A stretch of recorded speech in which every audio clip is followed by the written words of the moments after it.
नमस्कार, आप देख रहे हैं एएनबी न्यूज। मैं हूं आपके साथ आकांक्षा मिश्रा। राजधानी लाइव की शुरुआत करेंगे दिल्ली की अहम खबर से।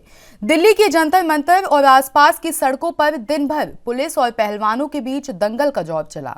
नए संसद भवन के सामने महिला महापंचायत करने पर अड़े पहलवानों को रोकने में दिल्ली पुलिस के भी पसीने छूट गए। हालांकि पुलिस ने उनके मार्च को नाकाम कर दिया और कड़ी मशक्कत के बाद उन्हें हिरासत में आखिरकार ले ही लिया। दिल्ली पुलिस ने जंतर मंतर के पास से पहलवानों के धरना प्रदर्शन के लिए बनाए गए तंबू टेंट हटवा दिए। इसके अलावा पुलिस ने चारपाई, गद्दे, कूलर और पंखे भी वहां से हटवा दिए, जिसके बाद कयास लगाए जा रहे थे कि अब पहलवानों का आंदोलन खत्म हो जाएगा और दिल्ली पुलिस इन पहलवानों को दोबारा जंतर मंतर पर जाने की इजाजत शायद नहीं देगी। लेकिन इन कयासों के बीच महिला पहलवान साक्षी मलिक ने हुंकार भरी है। कुश्ती खिलाड़ी महिला पहलवान ने ट्वीट कर कहा कि हमारा आंदोलन खत्म नहीं हुआ है। पुलिस हिरासत से छूटकर हम वापस जंतर मंतर पर अपना सत्याग्रह शुरू करेंगे। इस देश में अब तानाशाही नहीं बल्कि महिला पहलवानों का सत्याग्रह चलेगा।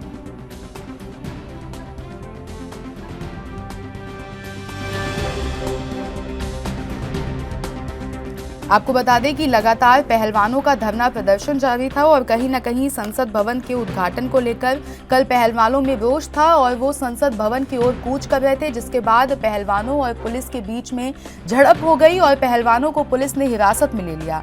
आपको बता दें कि पुलिस का मानना था कि कहीं न कहीं इस तरीके से पहलवानों के धरने को शायद खत्म किया जा सकता है, लेकिन उसी बीच साक्षी मलिक ने एक ट्वीट किया है कि हिरासत से बाहर आने के बाद एक बार फिर से जंतर मंतर पर पहलवान सत्याग्रह शुरू करेंगे।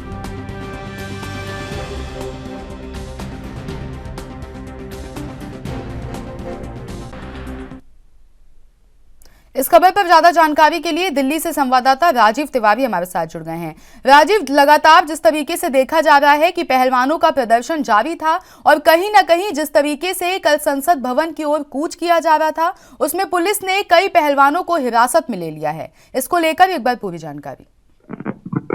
देखिए, यहाँ पर बात करें कल जिस तरीके से 28 मई थी और 28 मई को लेकर कहीं ना कहीं जो नए संसद भवन का उद्घाटन था, दूसरी तरफ पहलवानों की तरफ से भी महिला से कसते पंचायत का जो ऐलान किया गया तो लेकर पीछे की जा रही थी। मगर यहाँ पर बात करें जिस तरीके से नए संसद भवन को लेकर सुरक्षा व्यवस्था की, तो वो बहुत ज्यादा कड़ी की गई थी। यहाँ तक कि दिल्ली के अंदर लगभग दिल्ली पुलिस की जो 70 टीमें थी वो लगाई गई थी और दिल्ली के तमाम रास्तों की बात करें, जो भी संसद भवन तक नए जाता था या फिर जंतर मंतर तक जाता था, तमाम रास्तों को बंद कर दिया गया था। पैदल चलने वालों के लिए भी अनुमति नहीं दी गई थी। दूसरा, यहाँ पर जिस तरीके से प्रदर्शनकारियों के लिए भी कहा गया था कि धारा 44 लगाई गई है, प्रदर्शन करने की अनुमति नहीं दी गई थी दूसरे दिल्ली पुलिस की तरफ से। मगर यहाँ पर बात करें जो खप पंचायत के लोग थे या फिर जो किसान थे, जो जंतर मंतर पहलवानों के समर्थन में कहीं ना कहीं दिल्ली आना चाहते थे, उनके लिए भी कड़ी सुरक्षा व्यवस्था की गई थी और दिल्ली के तमाम जो रास्ते थे जो बॉर्डर से जुड़ते थे, उनको कहीं ना कहीं सील कर दिया गया था ताकि कोई भी किसान जो है वो दिल्ली के जंतर मंतर तक नहीं पहुंच सके। मगर जिस तरीके से कल संसद भवन का उद्घाटन किया गया, उस समय ही कहीं ना कहीं यही चीज देखने को मिली, जो पहलवान थे वो लगातार अपनी आवाज उठाते नजर आए। जंतर मंतर से नए संसद भवन तक के लिए पैदल मार्च करने की कोशिश की गई, मगर दिल्ली पुलिस के द्वारा उनको डिटेक्ट किया गया और उनको अरेस्ट कर पूरे दिन जो है उनको रखा गया अपनी कस्टडी के अंदर। यहाँ पर कल रात को ही लगभग विनेश फोगाट जो थी वो रात को लगभग 7 बजे के करीब जो थी वो कहीं ना कहीं दिल्ली पुलिस की कस्टडी से बाहर आई। मगर उस समय भी कहीं ना कहीं बजरंग पुनिया की बात करें तो वो भी कहीं ना कहीं कस्टडी के अंदर थे और ये भी कहा जा रहा था कि वो जिस तरीके से अपना प्रदर्शन कर रहे थे वो कोई हिंसा पर नहीं था, मगर सरकार की तरफ से जिस तरीके से उनको हटाया गया और जहां तक कि बल प्रयोग किया गया महिलाओं के ऊपर, उसको लेकर भी कहीं ना कहीं महिला पहलवानों की तरफ से आलोचना की गई और यहाँ तक ये भी कहा गया कि ब्रिजभूषण के खिलाफ जो बचाने की कोशिश है सरकार की वो लगातार की जा रही है। मगर यहाँ पर बात करें अब पहलवानों की तरफ से बिल्कुल कहा जा रहा है कि सत्याग्रह जो है वो दिल्ली के जंतर मंतर से ही किया जाएगा। मगर देखना होगा कि दिल्ली पुलिस जो है वो इस सत्याग्रह की परमिशन देती है या नहीं देती है, क्योंकि पहले भी जो प्रदर्शन किया गया था उसकी भी दिल्ली पुलिस की तरफ से अनुमति नहीं दी गई थी। जी वहीं राजीव, अगर बात करें जिस तरीके से आपने कहा कि ये साक्षी मलिक ने भी ट्वीट करके जानकारी दी है कि एक बार फिर से जंतर मंतर पर सत्याग्रह की शुरुआत की जाएगी। अगर दिल्ली पुलिस की तरफ से परमिशन नहीं मिलती है या प्रशासन जिस तरीके से सख्त दिख रहा है पहलवानों पे, कहीं ना कहीं लगता है कि इस तरीके के आंदोलन को आगे नहीं बढ़ाया जाएगा। तो क्या लगता है कि पहलवान आगे क्या कुछ नया कदम उठा सकते हैं? देखिए, यहाँ पर बात करें पहलवानों की तरफ से, जिस तरीके से विनेश फोगाट ने कहा और उनकी बहन जो थी उन्होंने भी कहा कि हम सत्याग्रह करेंगे, और हमारा जो प्रदर्शन था वो इतना हिंसा पर नहीं था, मगर फिर भी पुलिस का बल प्रयोग जो है वो क्यों करना पड़ा? क्योंकि महिला पहलवान जो है जिन्होंने देश का नाम रोशन किया, अब वो ही महिलाएं जो है कहीं ना कहीं सरकार से गुहार लगाती नजर आ रही है कि सरकार उनके बारे में गलत तरीके से और पुलिस को आगे कर इस तरीके से प्रदर्शन जो है उनको खत्म किया जा रहा है। मगर यहाँ पर बात करें पहलवानों की, तो पहलवानों की तरफ से अब स्पष्ट कर दिया गया है कि दिल्ली के जंतर मंतर पर दोबारा से पहुंचेंगे और शांतिपूर्ण तरीके से सत्याग्रह किया जाएगा। मगर ये सत्याग्रह की जो दिल्ली पुलिस की तरफ से अभी तक कोई भी परमिशन नहीं दी गई है, और देखना होगा कि दिल्ली की पुलिस जो है वो इन पहलवानों को दोबारा से जंतर मंतर बैठने देगी या नहीं देगी। अगर नहीं बैठने देती तो साफ जाहिर है कहीं ना कहीं पहलवानों की तरफ से कुछ और रणनीति बनाई जाएगी। मगर यहाँ पर बात करें किसानों की, तो किसानों की तरफ से भी और राकेश टिकैत की तरफ से भी कहा गया था कि अगर कहते पहलवानों की मांग पूरी नहीं होती और किसानों को रोका जाता है तो कहीं ना कहीं वो ट्रैक्टर लेकर दिल्ली के अंदर कूच करने की कोशिश कर सकते हैं। और यही चीज हमने तमाम रास्तों के अंदर भी देखी। कल जिस तरीके से संसद भवन या फिर कहे जंतर मंतर तक तमाम जो रास्ते थे उनको बंद किया गया था, दिल्ली पुलिस की बड़ी टीमें लगाई गई थी और कुछ किसान जो थे वो कहते कहीं ना जंतर मंतर तक जाने की कोशिश कर रहे थे, उनको भी डिटेक्ट किया गया। और खुद हमने यही चीज देखने की कोशिश करी कि मीडिया को भी अंदर नहीं जाने दिया जा रहा था, मगर किसी तरीके से कहीं ना कहीं हम लोग भी अंदर पहुंचे और कहीं ना कहीं उसके बाद में जो हमने देखा क्या कि पहलवानों का प्रदर्शन जो था जहां पर चल रहा था वहां से उनको हटा दिया गया है, पुलिस कस्टडी में रखा गया, पूरे रात तक कहीं ना कहीं उनको कस्टडी के अंदर रखा गया था। मगर अब पहलवानों की तरफ से कहा जा रहा है कि दोबारा जंतर मंतर पहुंचेंगे और शांतिपूर्ण तरीके से सत्याग्रह किया जाएगा। मगर आप देखना होगा कि दिल्ली पुलिस की तरफ से सत्याग्रह की परमिशन मिल पाती है या फिर कहीं ना कहीं जो उनका प्रदर्शन है शायद इसी तरीके से खत्म किया जा सकता है। जी वहीं राजीव, अगर बात करें तो पहलवानों को जिस तरीके से समर्थन मिल रहा है, फिर चाहे वो किसानों का हो, क्योंकि कल जिस तरीके से देखा गया कि अलग अलग राज्यों से किसान महापंचायत के लिए पहुंच रहे थे और कई राजनीतिक दलों का भी इससे पहले पहलवानों को समर्थन मिल चुका है। लेकिन अगर बीजेपी की बात करें, जिस तरीके से केंद्र सरकार है, जैसे संसद भवन का उद्घाटन हुआ, लेकिन पहलवानों की जो मांगे हैं उनको कहीं ना कहीं सुना नहीं जा रहा है। तो क्या लगता है कि आगे आने वाले समय में क्या केंद्र सरकार इस पर कोई एक्शन ले सकती है? क्योंकि अभी तक हमें नहीं लगता कि केंद्र सरकार की ओर से किसी तरीके की प्रतिक्रियाएं सामने आई हैं। देखिए, यहाँ पर बात करें केंद्र सरकार की, जिस तरीके से कल प्रधानमंत्री मोदी जी के द्वारा कहीं ना कहीं नए संसद भवन का उद्घाटन किया गया और ये उद्घाटन जो था वो सुबह के समय किया गया था। मगर जहां पर बात करें पहलवानों की, तो पहलवानों की तरफ से भी कहा गया था वो शांतिपूर्ण तरीके से ही प्रदर्शन करेंगे और नए संसद भवन तक जाकर कहीं ना कहीं महिला पंचायत की जो बैठक है वो की जा सकती है। मगर यहाँ पर परसों ही कहीं ना कहीं दिल्ली पुलिस की तरफ से स्पष्ट कर दिया गया था, धारा 44 लगा दी गई है और जो भी रास्ते होंगे जो संसद भवन तक जाते हैं उनको तमाम रास्तों को बंद कर दिया गया। प्रदर्शन की जो परमिशन थी वो भी कहीं ना कहीं कैंसिल कर दी गई थी।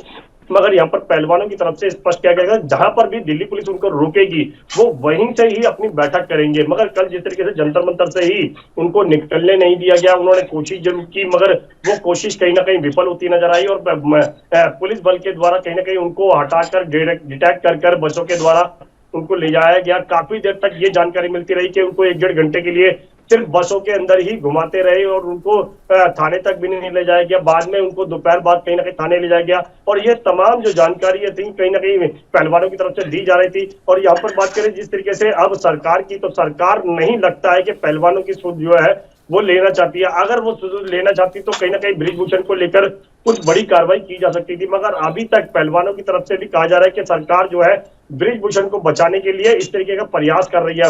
मगर यहाँ पर जनता की बात करें तो जनता भी कहीं ना कहीं जनता को भी यही लगता है कि सरकार जो है वो महिला पहलवानों के लिए कोई भी कदम नहीं उठाना चाहती है। और अगर देश की बेटियां जो है जिन्होंने देश का नाम रोशन किया है, अगर उनके साथ इस तरीके की घटना हो रही है तो सोचिए आम महिलाओं के साथ किस तरीके की घटनाएं जो है वो घट सकती हैं। जी वहीं राजीव, अगर बात करें जिस तरीके से आपने बोला कि सरकार कहीं ना कहीं महिला पहलवानों की सुध नहीं ले रही है, उसके बाद ही अगर कल की बात करें तो तो पहलवानों को हिरासत में लेने के बाद जंतर मंतर पर जो लगभग 1-1.5 महीने से जो प्रदर्शन चल रहा था, उसके बाद पहलवानों के जो टेंट थे वो भी वहां से हटा दिए गए हैं। तो अगर अभी की स्थिति की बात करें तो क्या लगता है ये आंदोलन कब से दोबारा एक बार फिर से शुरू हो सकता है? देखिए, यहाँ पर बात करें, कल जिस तरीके से पूरा प्रदर्शन देखने को मिला, यहाँ तक कि शांतिपूर्ण तरीके से पहलवानों की तरफ से कहा जा रहा था कि वो शांतिपूर्ण तरीके से प्रदर्शन करेंगे। दिल्ली पुलिस की तरफ से उनको हटा दिया गया है और उनकी जो टाइल्स थे या फिर कहे जो उनके बिस्तर थे सोने के, वो भी वहां से हटा दिए गए। और खुद जब हमने भी अंदर जाने की कोशिश करी तो हमारे को भी उनको अंदर नहीं जाने दिया, मगर हमने भी वही नजारा अपने दर्शकों तक दिखाने की कोशिश की थी कि जंतर मंतर पर जहां पर पहलवान बैठे हुए थे वहां पर किसी को भी जाने की अनुमति नहीं दी जा रही है और तमाम जो रास्ते थे या फिर जंतर मंतर की जो जगह थी वो बिल्कुल खाली करा ली गई है ताकि किसी को भी वहां तक नहीं जाने दिया जाएगा। मगर अब देखना होगा कि जो पहलवानों की तरफ से अनाउंस किया गया है कि सत्याग्रह किया जाएगा, वो सत्याग्रह किस तरीके से किया जा सकता है सरकार के खिलाफ और सरकार को जगाने के लिए और कितने रास्ते पहलवानों की तरफ से अपनाए जा सकते हैं। मगर पहलवानों की बात करें तो पहलवानों का समर्थन जो है वो कहीं ना कहीं आम जनता हो या फिर विपक्ष के तमाम पार्टियां हो या फिर तमाम नेता हो या फिर किसान हो, सभी की तरफ से समर्थन मिल रहा है। और देखना होगा कल जिस तरीके से पूरी घटना घटी थी उसको लेकर क्या किसान जो है वो कहीं ना कहीं पहलवानों के समर्थन में क्या आज भी दिल्ली आएंगे, ये तमाम जो जानकारी है वो कहीं ना कहीं आज भी कहीं ना कहीं देखने को मिल सकती है। मगर अब देखना होगा सत्याग्रह जो है वो किस तरीके से किया जा सकता है। जी राजीव तिवारी, आपका बहुत बहुत धन्यवाद हमारे साथ जुड़ने के लिए और इस खबर पर तमाम अहम जानकारी हमारे साथ साझा करने के लिए।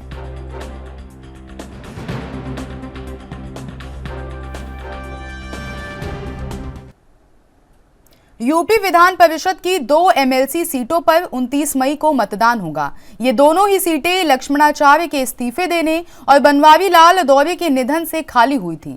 इससे पहले दोनों ही सीटें बीजेपी के पास थीं, जिस पर एक बार फिर बीजेपी ने मानवेंद्र सिंह और पदम सेन को प्रत्याशी बनाया है। विधान परिषद के उपचुनाव में 20 साल बाद मतदान होने जा रहा है। इससे पहले 2002 में ऐसी स्थिति बनी थी जब रालोद के मुन्ना सिंह चौहान के खिलाफ निर्दलीय प्रत्याशी यशवंत मैदान में थे। मुन्ना सिंह चौहान की जीत हुई थी।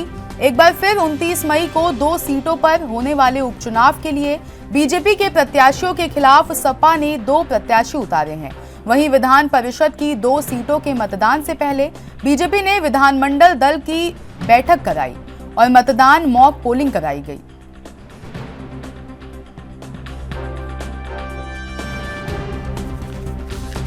आपको बता दें कि यूपी में विधान परिषद की 2 एमएलसी सीटों पर आज मतदान होना है और ये मतदान लगभग 20 साल बाद होने जा रहा है। इससे पहले 2002 में ऐसी स्थिति बनी थी जब रालोद के मुन्ना सिंह चौहान के खिलाफ निर्दलीय प्रत्याशी यशवंत मैदान में थे और तब भी मुन्ना सिंह चौहान की जीत हुई थी। एक बार फिर 29 मई को 2 सीटों पर उपचुनाव के लिए बीजेपी के प्रत्याशियों के खिलाफ सपा ने भी अपने 2 प्रत्याशी उतारे हैं। साथ ही आपको बता दें कि मतदान से पहले बीजेपी ने इसको लेकर जोरों शोरों से तैयारियां की और साथ ही विधानमंडल दल की एक बैठक बुलाई गई जिसमें मॉक पोलिंग कराई गई। साथ ही प्रत्याशियों को ट्रेनिंग भी दी गई।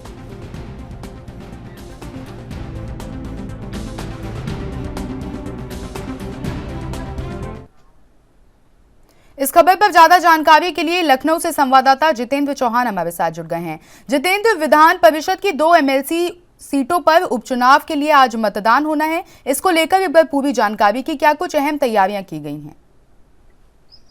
देखिए, 2 सीटों पर विधान परिषद को लेकर मतदान होगा और ये कहा जा सकता है कि बीजेपी दोनों ही सीटों को जीतने के लिए लगातार पुरजोर कोशिश कर रही है। कल विधानमंडल दल की बैठक थी, सभी विधायक और डिप्टी सीएम और प्रदेश अध्यक्ष सभी मौजूद रहे और ये कहा जा सकता है कि पूरी तरह से बीजेपी जो सीटें थी, हालांकि दोनों ही सीटें बीजेपी के पक्ष में थी और उसी को पक्ष में करने के लिए पुरजोर कोशिश है। और माइनॉरिटी की बात की जाए तो ज्यादा से ज्यादा सदस्य होने के नाते बीजेपी ने सीट दोनों ही जीत सकती है, लेकिन ये जो कहा सकता है कि समाजवादी पार्टी ने भी अपनी 2 प्रत्याशी खड़ी। आज उसको लेकर मतदान है। कल ट्रेनिंग कराई गई थी विधायकों, जो नए विधायक उनकी ट्रेनिंग कराई गई थी और सभी को ट्रेनिंग करा के ये कहा गया है कि ज्यादा से ज्यादा मतों का प्रयोग करे और कहीं ना कहीं मतों का प्रयोग करके किसी प्रकार का कोई भी वोट बर्बाद करने का काम न करे। और ज्यादा 403 सीटों में से बीजेपी के पास ज्यादा सीटें हैं और इसी के चलते ये माना जा रहा है कि आज विधान परिषद का जो चुनाव होगा दोनों सीटें ही बीजेपी के पक्ष में जाएगी। 20 साल बाद ऐसा हो रहा है जब बीजेपी बीजेपी हो या विधान परिषद के लेकर मतदान हो रहा है। और कहीं ना कहीं इससे पहले 2002 में मतदान हुआ था और उसके बाद आज मतदान होने जा रहा है। और कल बीजेपी ने सभी विधानमंडल दल की बैठक बुलाई थी, विधायकों को साफ तौर पर किसी प्रकार का वोट बर्बाद न करे और साथ ही साथ क्रॉड वोटिंग से बचे। और क्रॉड वोटिंग से बचने के लिए मुख्य सचेतक बनाया गया है, प्रतिनिधिमंडल बनाया गया है और किसी प्रकार की क्रॉस वोटिंग ना हो, इसको लेकर भी तैयारी कर ली है। और तैयारियां कल पूरी हुई है। वित्त मंत्री सुरेश खन्ना संसदीय दल के नेता भी हैं, उन्होंने भी साफ तौर पे कल बैठक ली थी और बैठक में सबको ट्रेनिंग दी थी। आज मतदान होगा और मतदान के बाद जो सीटें किसके पक्ष में जाती है वो कहीं ना कहीं पता चलेगा।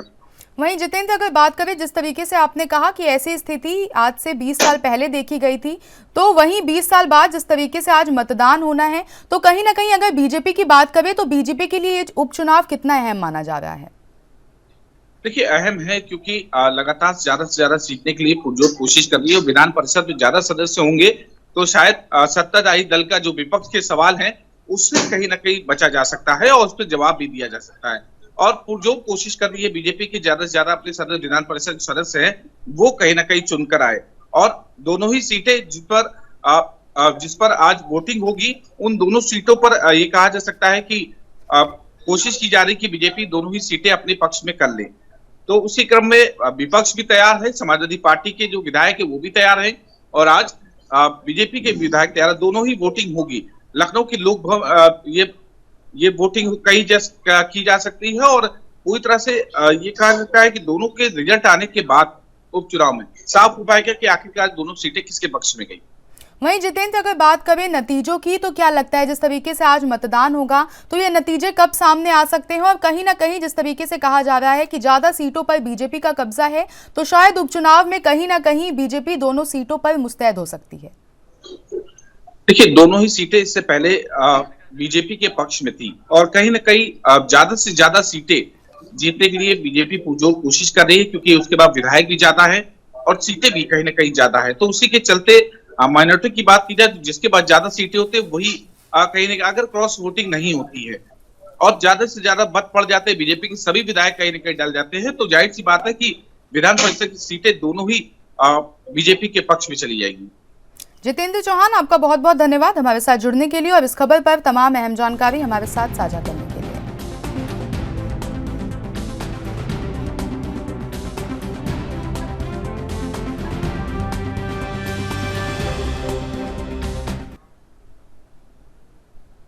सामाजिक सुरक्षा, महिला एवं बाल विकास और सामाजिक न्याय, अधिकारिता और अल्पसंख्यक मंत्री डॉक्टर बलजीत कौर ने मलौट के Harji Ram senior secondary school के 10वीं कक्षा में प्रथम रहने वाले विद्यार्थियों को सम्मानित किया।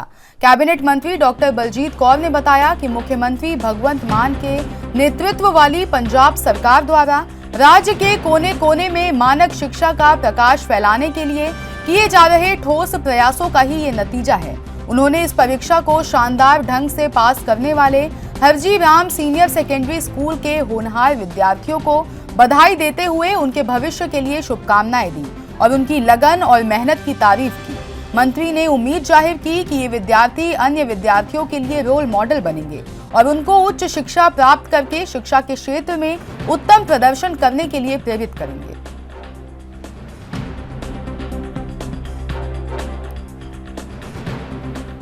डॉक्टर बलजीत कौर ने 10वीं कक्षा में प्रथम रहने वाले विद्यार्थियों को सम्मानित किया। साथ ही इस दौरान उन्होंने कहा कि मुख्यमंत्री भगवंत मान के नेतृत्व वाली सरकार ने जिस तरीके से मानक शिक्षा का प्रकाश फैलाने के लिए अहम कदम उठाए हैं, कहीं ना कहीं ये जो नतीजा है ये इन्हीं सब योजनाओं का है। उन्होंने इस परीक्षा को शानदार ढंग से पास करने वाले सभी विद्यार्थियों को बधाई देते हुए उनके भविष्य के लिए शुभकामनाएं दी और उनकी लगन और मेहनत की तारीफ की। साथ ही मंत्री ने उम्मीद जाहिर की है कि आगे आने वाले समय में ये बच्चे रोल मॉडल बनेंगे और उनको उच्च शिक्षा प्राप्त करके शिक्षा के क्षेत्र में उत्तम प्रदर्शन करने के लिए प्रेरित करेंगे।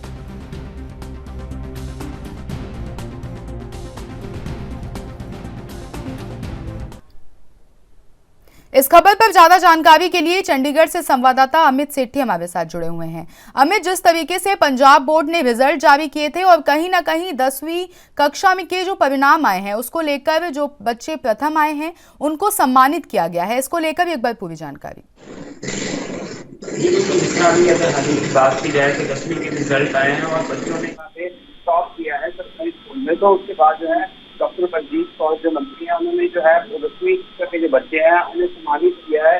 वहीं सरपरदा बिला ट्रस्ट जो है उनके द्वारा 11वीं और 12वीं बच्चों को जो है 12वीं क्लास के बच्चों को जो है मुफ्त जो है किताबें दी जा रही हैं, जरूरतमंदों को जो है किताबें दी जा रही हैं, अन्य सामान भी जो है सरपरदा बिला ट्रस्ट की तरफ से दिए जा रहे हैं। जिस तरह पंजाब सरकार ने किसी दर्ज में जिस तरह से एजुकेशन के ऊपर पंजाब के ऊपर काम किया है तो कहीं ना कहीं जो है उसका असर देखने को मिल रहा है कि कितने अच्छे जिस तरह रिजल्ट आते हैं 10वीं और 12वीं।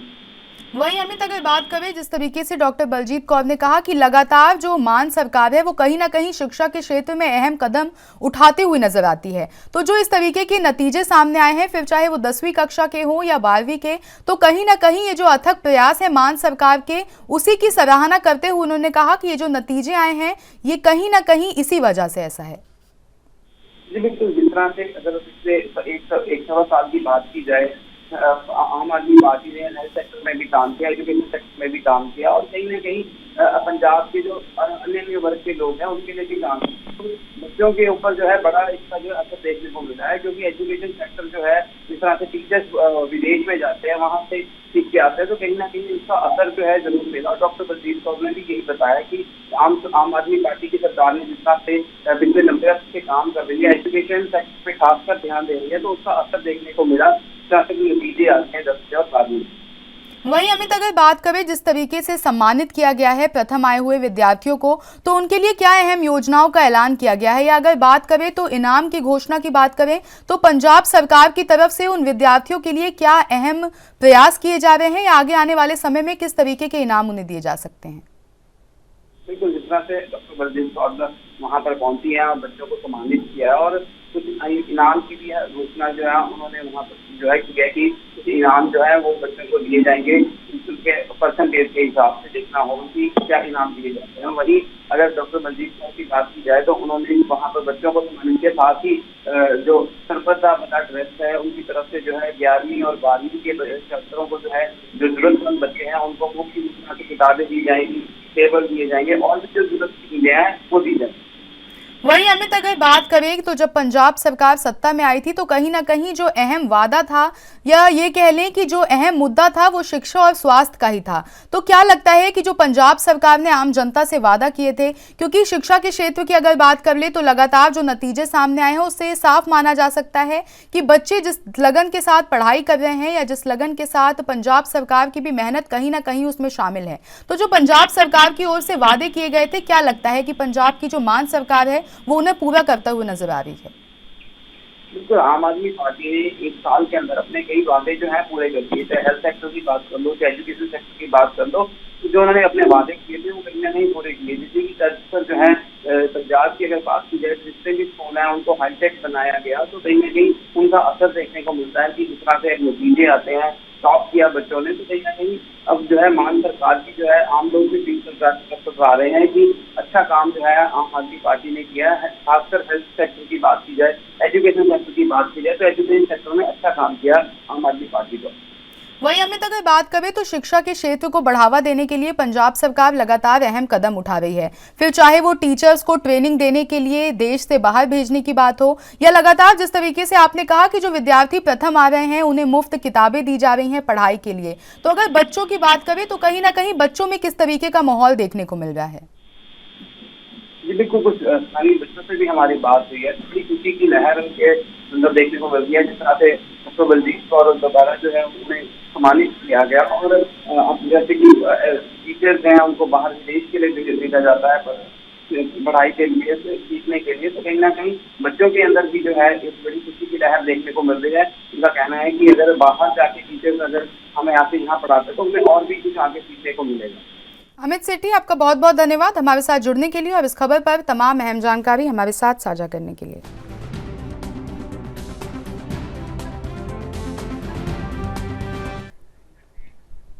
पंजाब के परिवहन मंत्री लालजीत सिंह भुल्लर ने बताया कि मिनिस्टर्स फ्लाइंग स्क्वाड ने वैकल्पिक रूटों पर जाने वाली पनबस की 5 बसें पकड़ी हैं। इसके अलावा टिकट गबन के 3 अन्य मामले भी रिपोर्ट किए गए हैं। परिवहन मंत्री ने बताया कि सवारियों द्वारा बसों का बिना सवारी चढ़ाए गुजर जाने और रूट बदलकर गुजर जाने की खबरों के मद्देनजर फ्लाइंग स्क्वाड ने पिछले दिनों अलग अलग स्थानों पर चेकिंग की। लालजीत सिंह भुल्लर ने बताया कि इसके अलावा 3 बसों में टिकट गबन के मामले सामने आए हैं। परिवहन मंत्री ने डायरेक्टरेट स्टेट ट्रांसपोर्ट को निर्देश दिए हैं कि वो रिपोर्ट किए गए चालकों और कंडक्टरों के विरुद्ध बनती विभागीय कार्रवाई अमल में लाएं। कैबिनेट मंत्री ने कहा कि मुख्यमंत्री भगवंत मान के नेतृत्व वाली सरकार राज्य के लोगों को बेहतर यात्रा सुविधाएं प्रदान करने के लिए प्रतिबद्ध है। उन्होंने सख्त चेतावनी दी है कि सवारियों की परेशानी किसी भी कीमत पर बर्दाश्त नहीं की जाएगी।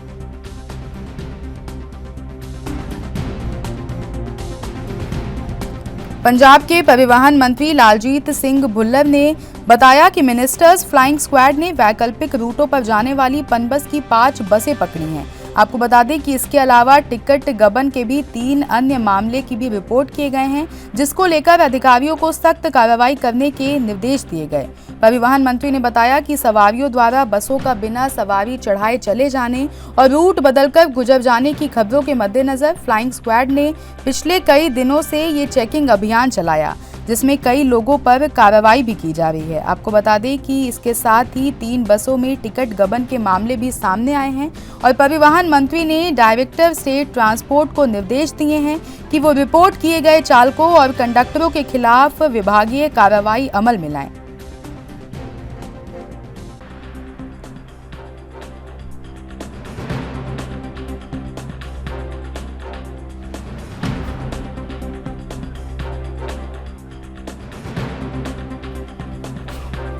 इस खबर पर ज्यादा जानकारी के लिए चंडीगढ़ से संवाददाता संदीप सिंह हमारे साथ जुड़ गए हैं। संदीप, लगातार परिवहन विभाग एक चेकिंग अभियान चला रहा था जिसमें 5 बसें पकड़ी गई हैं। साथ ही अगर बात करें तो 3 अन्य मामले भी सामने आए हैं जिसमें टिकट गबन किया गया है। इसको लेकर एक बार पूरी जानकारी। जी बिल्कुल, बता दें कि लगातार जो देखा जाए भर में जो है बसें चलती है, पंजाब में पर बस आती है, जिसके चलते कहीं ना कहीं बदल रिपोर्ट जो है पंजाब के मंत्री लालजीत भुल्लर के पास आ रही थी। उन्होंने इसके चलते जो है फ्लाइंग स्क्वाड बनाई। फ्लाइंग स्क्वाड बनाने के बाद जो बसों को पकड़ा गया है। इसके चलते 3 बसों में ऐसी है जिनमें जो बिना टिकट के यानी टिकट काटते थे और इसके चलते जो है टिकट गबन करते थे। जैसे कि किसी में 30 रुपए गबन कर लिए, किसी में 20 रुपए गबन कर लिए। तो कहीं ना कहीं जो है कंडक्टर्स की जो है टिकटें वो अपने पास रख लेते थे। तो 90 रुपए की टिकट भी गबन करने की बात जो है वो कहीं ना कहीं आती हुई नजर आई है। जिसमें बड़ी बात यह है कि वहाँ चंडीगढ़ डिपो की भी एक बस है जो कि 30 रुपए कंडक्टर जो है वो टिकट ना काटकर 30 रुपए अपनी जेब में डालता हुआ नजर आया। और अगर और बात करें तो जो बटाला की बात करें, पंजाब वगैरह की बात करें, तो ये सभी डिपो की जो बसें हैं वो अपने रूट पर जाती हुई कहीं ना कहीं सही तरह से सवारियां नहीं उठाती, सब रूट बदल में चली जाती है। तो कंप्लेंट जो है सारी जो है के परिवहन मंत्री के पास आती थी, जिसके चलते उनके तरफ से शिकायत लिया गया और फ्लाइंग स्क्वाड बनाई गई और इन बसों से जो है पकड़ा गया। इसके चलते एक ड्राइवर और कंडक्टर को पकड़कर जो है कार्रवाई अमल में लाने के बाद वो की गई है। हालांकि अगर देखा जाए पहले भी टिकट गबन के मामले में जो सामने आते रहे हैं और कार्रवाई भी हो, और कहीं ना कहीं लगातार ऐसे की बात जो है चलती नजर आ रही है। इसके चलते पंजाब के मंत्री लालजीत भुल्लर ने कहा है कि सरकार वे लोगों को बेहतर सुविधाएं प्रदान करने के लिए प्रतिबद्ध है और उनको सख्त हिदायत दी गई है। सवारियां परेशान किसी भी कीमत पर बर्दाश्त नहीं किया जाएगा। जी संदीप सिंह, आपका बहुत बहुत धन्यवाद हमारे साथ जुड़ने के लिए और इस खबर पर तमाम अहम जानकारी हमारे साथ साझा करने के लिए।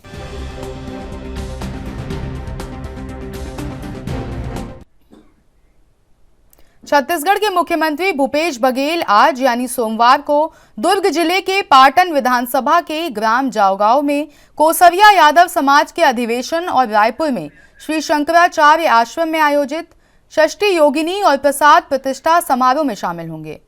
निर्धारित कार्यक्रम के अनुसार मुख्यमंत्री भूपेश बघेल राजधानी रायपुर के पुलिस ग्राउंड हेलीपैड से दोपहर 2:15 बजे हेलीकॉप्टर से दुर्ग के पाटन विधानसभा के ग्राम जामगांव के लिए रवाना होंगे। वहां वो दोपहर 2:35 पर कोसरिया यादव समाज के वार्षिक अधिवेशन में शामिल होंगे। कार्यक्रम के बाद वो हेलीकॉप्टर से रवाना होकर दोपहर 3:55 पर राजधानी रायपुर के पुलिस ग्राउंड हेलीपैड पहुंचेंगे। इसके बाद वो दोपहर 4 बजे बोरिया कला स्थित श्री शंकराचार्य आश्रम में आयोजित षष्ठी योगिनी और प्रसाद प्रतिष्ठा समारोह में शामिल होंगे।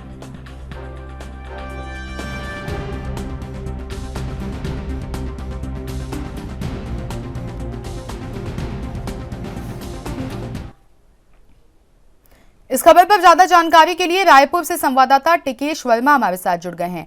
टिकेश, छत्तीसगढ़ के मुख्यमंत्री भूपेश बघेल का जो आज का कार्यक्रम है वो कहीं ना कहीं कोसरिया यादव समाज के अधिवेशन में शामिल होने वाले हैं। इसको लेकर एक बार पूरी जानकारी।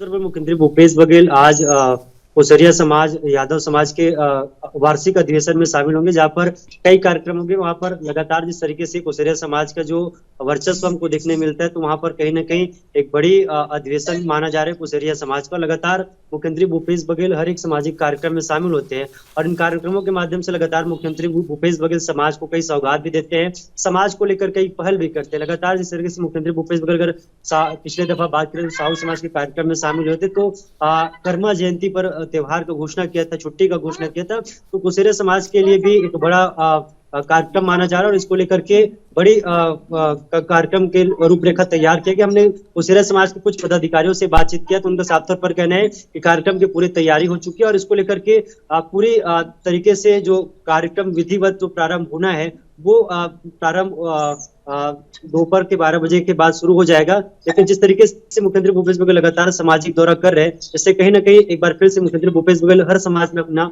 पकड़ मजबूत करते हुए दिख रहे हैं। वही टिकेश, अगर बात करें जिस तरीके से आपने बोला कि लगभग सारी तैयारियां पूरी हो गई हैं, जो अधिवेशन का समारोह कार्यक्रम है, तो क्या कुछ तैयारियां की गई हैं इस आयोजन के लिए?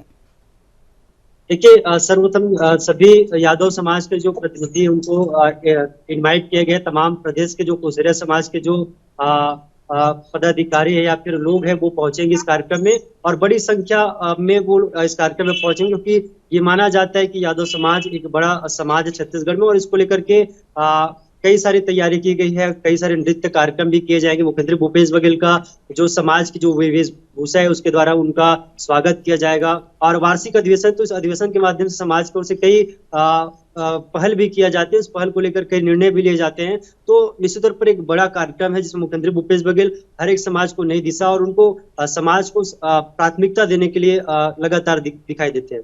वहीं टिकेश, अगर बात करें तो इसके बाद मुख्यमंत्री भूपेश बघेल कहीं ना कहीं प्रसाद प्रतिष्ठा समारोह में भी शामिल होने के लिए जाएंगे। इसको लेकर क्या है जानकारी? जी देखिए, मुख्यमंत्री भूपेश बघेल शंकराचार्य आश्रम में षष्ठी योगिनी कार्यक्रम और प्रसाद प्रतिष्ठा समारोह में शामिल होंगे, क्योंकि कल ही हमने शंकराचार्य जी से मुलाकात किया था और वो उनका राजधानी रायपुर आगमन हुआ है। तो एक भव्य कार्यक्रम है।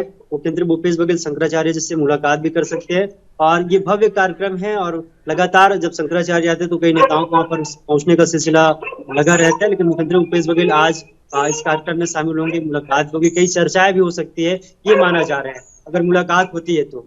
वहीं टिकेश, अगर बात करें जिस तरीके से आपने बोला कि लगातार हर सामाजिक कार्यक्रम में मुख्यमंत्री भूपेश बघेल शामिल हो रहे हैं और कहीं ना कहीं हर समाज में वो अपनी पकड़ बनाते हुए नजर आ रहे हैं, तो क्या लगता है आगे आने वाले समय में विधानसभा चुनाव भी होने हैं, तो कहीं ना कहीं इसका असर शायद चुनाव में देखने को मिल सकता है?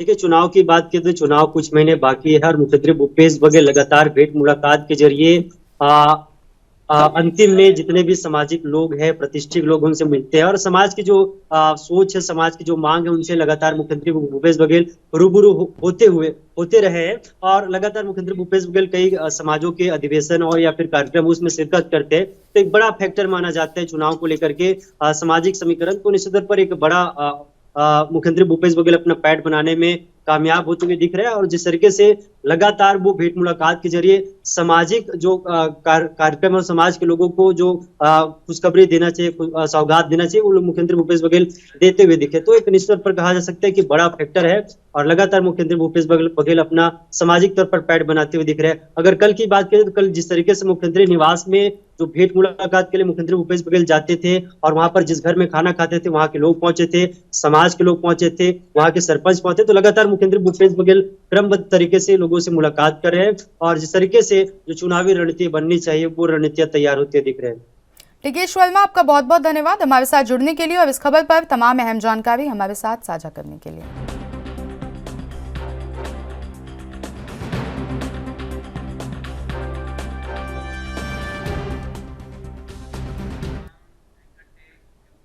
केंद्र और राज्य सरकार की तमाम विफलताओं को लेकर उत्तराखंड कांग्रेस अब जनता के बीच पहुंचकर जागरूकता अभियान चलाने की तैयारी कर रही है। इसके लिए उत्तराखंड कांग्रेस ने कई कार्यक्रम निर्धारित किए हैं। वहीं कांग्रेस के इस कार्यक्रम को लेकर उत्तराखंड बीजेपी ने कटाक्ष किया है। बीजेपी के प्रदेश अध्यक्ष महेंद्र भट्ट ने कहा कि जो पार्टी पहले से ही घिरी हुई है वो दूसरों को क्या घेरेगी। उन्होंने कहा कि कांग्रेस पहले अपने अंदरूनी झगड़ों को समाप्त करे, उसके बाद हम उनसे दो हाथ करने के लिए तैयार हैं। उन्होंने कहा कि हमारे कार्यक्रमों से कांग्रेस डरी हुई है। पिछले दिनों हमने पूरे प्रदेश में कई कार्यक्रम चलाए जिसमें केंद्र और राज्य सरकार की तमाम योजनाओं को जनता के समक्ष रखा।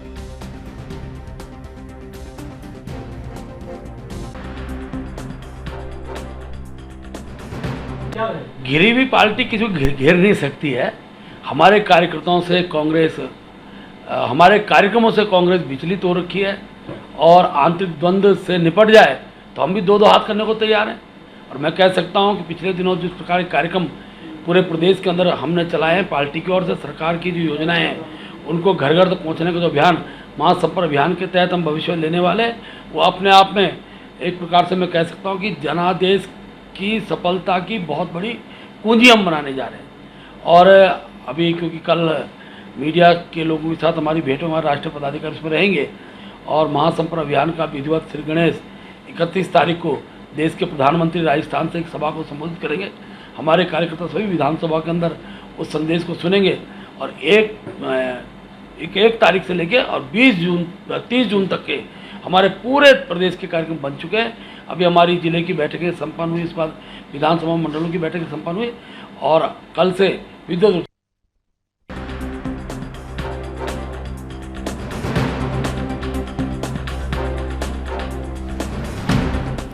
इस खबर पर ज्यादा जानकारी के लिए संवाददाता अमित चौधरी हमारे साथ जुड़ गए हैं। अमित, लगातार जिस तरीके से देखा जाए तो उत्तराखंड में कांग्रेस विफलताओं को लेकर उत्तराखंड कांग्रेस अब जनता के बीच पहुंचेगी और कहीं न कहीं बीजेपी के खिलाफ जागरूकता अभियान चलाने की तैयारियां की जा रही हैं। इसको लेकर क्या अहम जानकारी?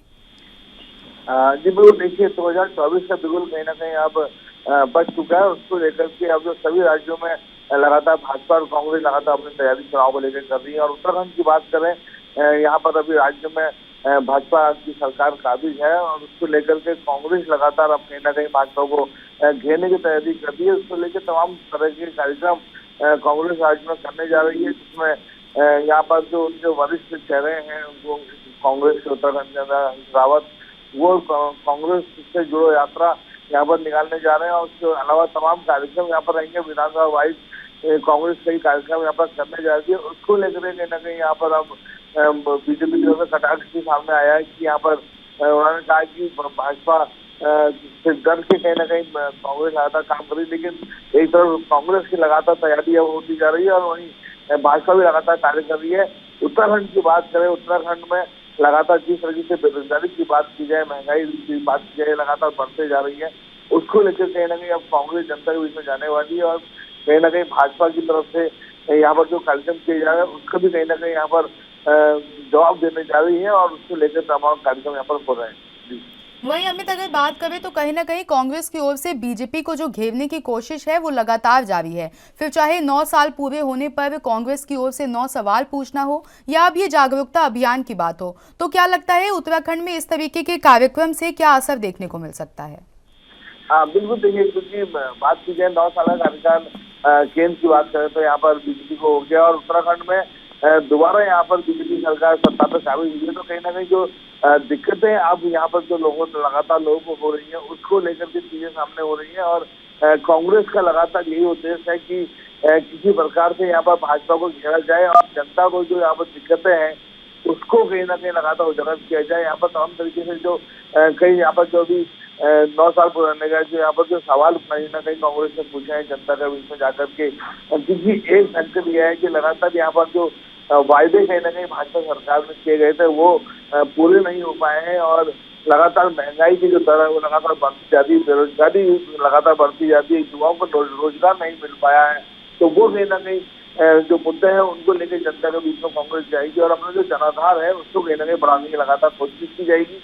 उसको लेकर के पूरे देश में कहीं ना कहीं कांग्रेस लगातार तैयारी कर रही है और उत्तराखंड में लगातार अब जो कार्यक्रम है वो होने जा रहे हैं, क्योंकि 2024 में लोकसभा चुनाव है, उसमें 5 सीटें उत्तराखंड में है, उसमें कहीं ना कहीं कांग्रेस अपनी बढ़त चाहती है और वही निकाय चुनाव यहाँ पर होने हैं, तो ये कहीं ना कहीं जनता के बीच में जाकर के अपनी जो यहाँ पर जनाधार उसको बढ़ाने की कोशिश कांग्रेस कर रही है और वही भाजपा लगातार कार्यक्रम करके कहीं ना कहीं जनता के बीच में जो उनकी जो पहुंच है उसको बरकरार रखना चाहती है। जी ठीक है अमित चौधरी, आपका बहुत बहुत धन्यवाद हमारे साथ जुड़ने के लिए और इस खबर पर तमाम अहम जानकारी हमारे साथ साझा करने के लिए। नए संसद भवन के उद्घाटन समारोह को लेकर विवाद खड़ा हो गया है। संसद भवन के उद्घाटन समारोह में राष्ट्रपति द्रौपदी मुर्मू को नहीं बुलाए जाने से विपक्षी दल मोदी सरकार के खिलाफ लगातार हमलावर हैं। कुछ विपक्षी दल ने उद्घाटन समारोह में शामिल नहीं होने का फैसला किया।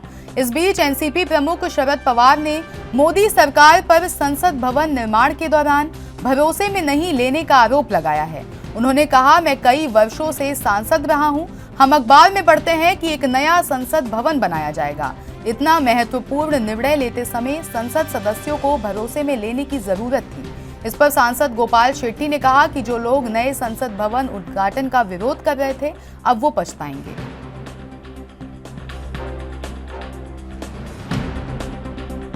इस प्रकार से मुंबई शहर में जिया ये हम लोगों ने देखा है और ऐसे लोगों ने इस देश के लिए कुर्बानी दी, इसलिए मेरे जैसा एक सामान्य घर परिवार का कार्यकर्ता नए संसद भवन में जाकर बैठा। जो जूने संसद में हम बैठते तो ब्रिटिश काल में 1957 में उसका उद्घाटन हुआ था, ब्रिटिशों ने बनाया था और आज मैं नए संसद भवन में बैठा जिससे मेरे देश के प्रधानमंत्री ने भूमि पूजन किया, मेरे देश के प्रधानमंत्री ने जिसका उद्घाटन किया और वो प्रधानमंत्री जिसका सिर्फ देश में ही बोलबाला नहीं तो पूरे दुनिया में बोलबाला है। तो मैं अपने आप को बहुत ही गर्वान्वित महसूस कर रहा था आज पार्लियामेंट में बैठकर। जिन्होंने बहिष्कार किया वो पछताएंगे, अपना जीवन भर पछताएंगे, क्योंकि एक सुनहरा मौका था अपने देश में अपने देश के माध्यम से बना हुआ पार्लियामेंट का उद्घाटन करने का अवसर आज उन्होंने खोया। उनके बच्चे, उनके वो भी पीढ़ी आने वाले दिनों में आएगी। अब जब जैसे मैं वहां पर जाकर बैठा तो मेरे बच्चे, मेरे बच्चों के बच्चे याद करेंगे कि मेरे पिताजी और मेरे दादा इस पार्लियामेंट में जाकर बैठे थे। वो सुनहरा अवसर इन्होंने खो दिया है। अपने राजनीतिक जीवन की सबसे बड़ी गलती अगर कोई होगी तो आज जिन्होंने किया है वो है, ऐसा मैं मानता हूँ। शरद पवार ने कहा कि अच्छा हुआ हम नहीं गए उद्घाटन।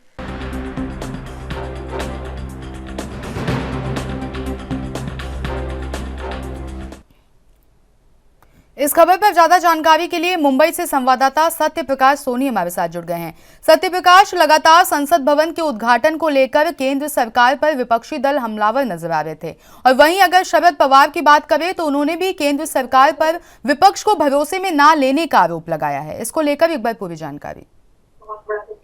बिल्कुल, देखिए, नए संसद भवन को लेकर नई सियासत शुरू हो गई है और लगातार करीब 21 राज्यों के मुख्यमंत्रियों ने इसका विरोध किया है। जिस तरह से प्रधानमंत्री नरेंद्र मोदी ने कल नए संसद भवन का उद्घाटन किया है, उसको लेकर काफी बड़े नेता जो है नाराज चल रहे हैं, जिसमें महाराष्ट्र के चराग कहे जाने वाले और एनसीपी प्रमुख शरद पवार ने नाराजगी जताई है और उन्होंने कहा है कि अच्छा हुआ हम नए संसद भवन के उद्घाटन में नहीं गए, क्योंकि जिस संसद भवन को लेकर प्रधानमंत्री नरेंद्र मोदी ने बड़े नेताओं को और कई बड़ी पार्टियों को जो है एकमत नहीं किया, वह एक दुर्भाग्यपूर्ण बात है। ऐसे में संसद भवन एक न्यायालय की तरह होता है और न्यायालय को न्याय दिलाने के लिए कम से कम अपने साथियों को न्याय संगत होना चाहिए था, लेकिन इस तरह की चीजें नहीं हुई। खास बात यह है कि देश की राष्ट्रपति द्रौपदी मुर्मू के हाथों यह उद्घाटन करवाना चाहिए था, लेकिन द्रौपदी मुर्मू का कहीं जिक्र नहीं किया गया।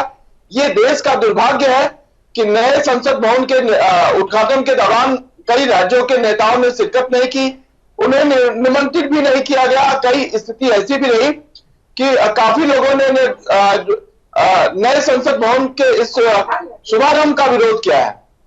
वहीं सत्यप्रकाश, अगर बात करें एक और देखा जाए तो कहीं ना कहीं कई लोगों का मानना है कि ये देश के लिए एक ऐतिहासिक पल था और कई विपक्षी दलों ने जिस तरीके से इसका विरोध किया है वो सही नहीं माना जा सकता। लेकिन वहीं दूसरी ओर देखें तो कहीं ना कहीं विपक्षी दलों की ओर से जिस तरीके से केंद्र सरकार पर या पीएम मोदी पर आरोप लगाए जा रहे हैं कि जो संसद भवन है उसको लेकर सांसदों से ही भरोसा नहीं लिया गया या इसको बनाने से पहले भी कभी सांसदों की जिक्र नहीं किया गया या सांसदों से उनकी राय नहीं मांगी गई।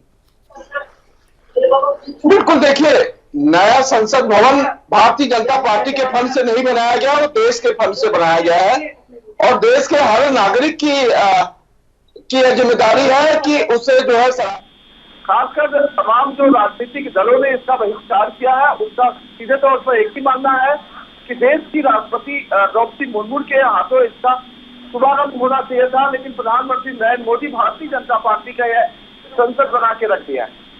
ब्रिटिशों के जमाने की जो संसद भवन थी उसमें कोई दिक्कत नहीं थी, लेकिन अगर नया संसद भवन बनाया गया तो भूमि पूजन में भी किसी को बुलाया नहीं गया था। इसके बाद के शुभारंभ में भी किसी को आमंत्रित नहीं किया गया। लिहाजा 21 देशों को मुख्यमंत्रियों ने इसका विरोध किया है, बहिष्कार किया है, जिस पर भारतीय जनता पार्टी अब सफाई देते हुए फिर रही है। कल हमने सांसद गोपाल शेट्टी से इस विषय में सवाल पूछा कि आखिरकार देश की संसद है, न्यायपालिका है, अब ऐसे में द्रौपदी मुर्मू के हाथों अगर स्वागत होता तो देश के सभी नागरिकों को यह बात समझ में आ जाती कि देश का सांसद है तो देश की राष्ट्रपति ने इसका शुभारंभ किया है। लेकिन इस तरह की चीजें नहीं देखने को मिली, क्योंकि प्रधानमंत्री नरेंद्र मोदी ने भारतीय जनता पार्टी का एक सेव जो नेता होते हुए भी इस तरह का जो है शुभारंभ किया, जो बेहद गलत तरीके से हुआ और इसका विरोध सभी नेता इसी जो है तरीके से कर रहे हैं। ठीक है, सत्यप्रकाश सोनी, आपका बहुत बहुत धन्यवाद हमारे साथ जुड़ने के लिए और इस खबर पर तमाम अहम जानकारी हमारे साथ साझा करने के लिए।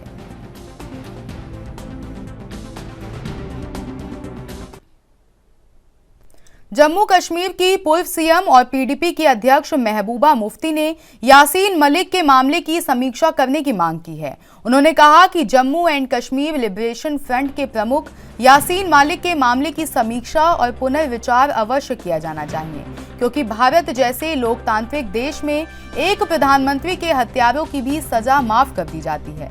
बता दें कि एनआईए ने दिल्ली हाईकोर्ट से अलगाववादी नेता यासीन मलिक के मौत की सजा सुनाए जाने का अनुरोध किया है, जिसके बाद महबूबा मुफ्ती की ये टिप्पणी सामने आई है।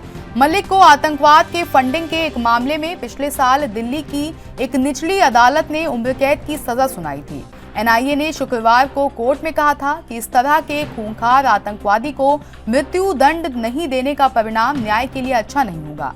वहीं महबूबा ने ट्वीट किया कि भारत जैसे लोकतांत्रिक देश में जहां प्रधानमंत्री के हत्यारे तक की सजा माफ कर दी जाती है, वहीं यासीन मलिक जैसे राजनीतिक कैदी के मामले की अवश्य ही समीक्षा और पुनर्विचार किया जाना चाहिए।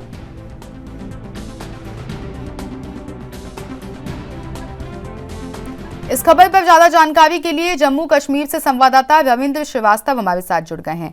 रविंद्र, महबूबा मुफ्ती ने यासीन मलिक के मामले की समीक्षा करने की मांग की है, इसको लेकर एक बार पूरी जानकारी। जी बिल्कुल, देखिए, कहीं ना कहीं महबूबा मुफ्ती का फिर एक बार अलगाववाद प्रेम जो है, आतंकवाद प्रेम वो जागा है और उन्होंने ट्वीट कर कहा है कि जो जेकेएलएफ के जो प्रमुख यासीन मलिक हैं उनके मामले में समीक्षा की जानी चाहिए। महबूबा मुफ्ती वही महबूबा मुफ्ती है, पीडीपी की अध्यक्षा, जो लगातार पाकिस्तान की बोली बोलती हैं और आतंकवाद प्रेम उनका चलता रहता है। वहीं अगर बात करें तो एनआईए ने बीते साल टेरर फंडिंग मामले में यासीन मलिक को गिरफ्तार किया था, जिसके बाद ट्रायल कोर्ट ने यासीन मलिक की को उम्र कैद सुनाई थी। लेकिन अब एनआईए ने जो है वो मांग की है, अनुरोध किया है हाई कोर्ट से कि यासीन मलिक को फांसी की सजा जो है वो दी जाए, क्योंकि जिस प्रकार से यासीन मलिक के कई मामले सामने हैं, 90 के दशक में उसने काफी हत्याएं की, उसके बाद टेरर फंडिंग का मामला हो या फिर युवाओं को भड़काने के मामले हो, देश विरोधी गतिविधियों में शामिल रहा है यासीन मलिक। तो ऐसे में एनआईए ने मांग की है कि उसको फांसी की सजा दी जाए, लेकिन इस पर महबूबा मुफ्ती ने कहा है कि अगर देश के एक भारत देश ऐसा है कि यहाँ पर देश के प्रधानमंत्री की हत्या करने वालों तक को माफ कर दिया जाता है, तो ऐसे में यासीन मलिक पर भी जो है उसको भी माफी दे देनी चाहिए, उस पर समीक्षा जो है वो की जानी चाहिए। जबकि पीपल्स कॉन्फ्रेंस के नेता जो है सज्जाद लोन, उन्होंने कहा है कि एनआईए की जांच का जो है वो खतरनाक है। हालांकि अल्ताफ बुखारी जो है अपनी पार्टी के अध्यक्ष जो हैं, उन्होंने कहा है कि देश की सुरक्षा को जो लोग खतरे में डालते हैं उनके ऊपर कड़ी कार्रवाई जो है होनी चाहिए। लेकिन अगर देखा जाए तो महबूबा मुफ्ती ने कुल मिलाकर कहा है कि अलगाववादी नेता यासीन मलिक की सुरक्षा जो है वो होनी चाहिए ताकि उनको एक राहत मिल पाए। लेकिन कहीं ना कहीं जिस प्रकार से एनआईए जो है वो लगातार मांग कर रही है कि फांसी की सजा हो, हालांकि इसके ऊपर बहस अभी होना बाकी है, लेकिन वक्त बताएगा कि हाई कोर्ट क्या फैसला देती है। लेकिन महबूबा मुफ्ती का एक बार प्रेम जो है वो जागा है। वहीं रविंद्र, अगर बात करें जिस तरीके से देश से आतंकवाद को खत्म करने की एक तरह से कोशिशें की जा रही हैं, वहीं इस तरीके के अगर बयान सामने आते हैं, जैसे महबूबा मुफ्ती ने दोबारा से सजा पर समीक्षा की मांग की है और कहीं ना कहीं वो भारत के लोकतंत्र पर भी हमला करते हुए नजर आए कि ये ऐसा देश है जहां प्रधानमंत्री के हत्यारों को भी माफ कर दिया जाता है, तो इसको किस तरह से देखते हैं? देखिए, इसको हम इस प्रकार से देखते हैं, महबूबा मुफ्ती लगातार आतंकवाद और अलगाववाद प्रेम की भाषा बोलती रही हैं और उनकी राजनीतिक रोटियां जो हैं वो इसी से सिकती हैं। लेकिन जिस प्रकार से उन्होंने मांग की है कि एक देश के प्रधानमंत्री की हत्या करने वालों को यहाँ माफ कर दिया जाता है, तो ऐसे में यासीन मलिक की भी सजा पर पुनः विचार करना चाहिए, उसकी समीक्षा करनी चाहिए। लेकिन महबूबा मुफ्ती को ये भी सोचना होगा कि जिन एयरफोर्स के ऑफिसर्स की हत्या का इल्जाम जो है वो यासीन मलिक के ऊपर लगा है, ऐसे में उनके परिवार के बारे में महबूबा मुफ्ती क्या सोचती हैं? क्या जिस दौरान उन्होंने हत्याएं की उन परिवारों ने उस आतंकवाद का दंश नहीं झेला? उनकी क्या वेदना थी उसके बारे में महबूबा मुफ्ती ने कोई बात नहीं की। लेकिन उनका आतंकवाद प्रेम जो है, अलगाववाद प्रेम जो है, वो समय समय पर जागता रहता है और ट्वीट करके भी उसने इस मामले पर पीछा करने की बात कही है। ठीक है रविंद्र श्रीवास्तव जी, आपका बहुत बहुत धन्यवाद हमारे साथ जुड़ने के लिए और इस खबर पर तमाम अहम जानकारी हमारे साथ साझा करने के लिए। हिमाचल प्रदेश के कर्मचारियों का केंद्र के पास जमा नेशनल पेंशन योजना के 9,245 करोड़ रुपए वापस लाने के लिए कर्मचारियों का सेनापति बनकर दिल्ली कूच करूंगा। ये बात मुख्यमंत्री सुखविंदर सिंह सुक्खू ने पुरानी पेंशन योजना की बहाली पर धर्मशाला में कर्मचारियों की ओर से सरकार के लिए आयोजित आभार रैली के दौरान कही। सीएम ने कर्मचारियों से कहा कि मैं आपका सेनापति हूं और आप मेरी सेना हैं। दिल्ली में एनपीएस फंड के फंसे रुपए लाने के लिए कर्मचारी सेना को मेरा साथ देना होगा। उन्होंने कहा कि जब मैंने प्रदेश में मुख्यमंत्री पद की शपथ ली तो प्रदेश पर 75 करोड़ रुपए का कर्जा था। ऐसे में कर्मियों को वेतन देना और उनसे किए जाने वाले वादे पूरा करना आसान नहीं था। मार्च में एनपीएस के 1790 करोड़ जमा करवाने के बाद भी केंद्र ने वित्तीय मदद मुहैया नहीं करवाई, लेकिन अपनी पहली ही कैबिनेट में हमने धन की व्यवस्था कर ओपीसी बहाली की बात कही।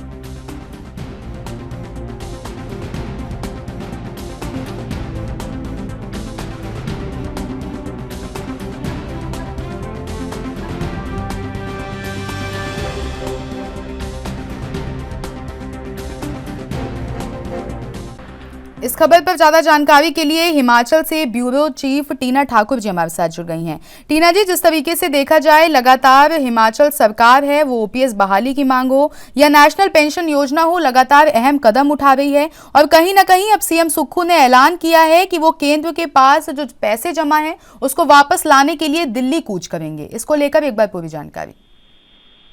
जी देखिए, आभार रैली कर्मचारियों ने की थी ओपीएस बहाल करने के लिए। मुख्यमंत्री सुखविंदर सिंह सुक्खू सहित तमाम कैबिनेट का उन्होंने आभार जताया।